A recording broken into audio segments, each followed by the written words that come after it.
look at that beautiful Kelltrac inverted Viking Crusader shock setup.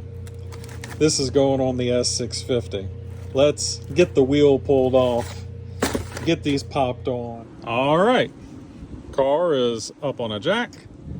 Got 2 bolts here, and then there are 2 bolts down here, there and there, to hold the bottom of it in. I'm gonna get these out. I'm gonna pop the stock shock out and then stick the Kelltrac's modified Viking shocks in here, and then I'll show you what that looks like. All right, and just like that, 2 factory bolts back in, 2 included bolts down here. I've got the rebound set at 7, compression set at 2. Let me get the other side set up. I'm gonna set the car down, and then we're gonna go test it. I'm catching up, hold on.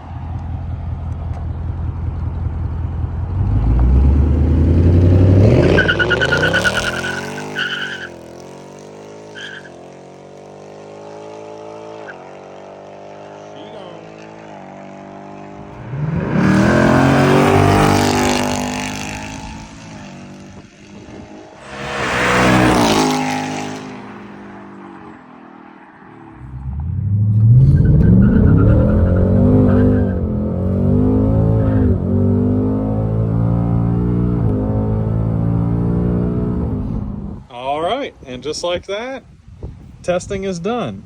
Now, unfortunately, it's drizzling on us, and it was for those passes, but that is extremely impressive for a street tire on a drizzled concrete surface to hook as well as the car is. I can't wait to take it to the track. So next time you hear from us with this car, we're going to take it down the track and see how it does.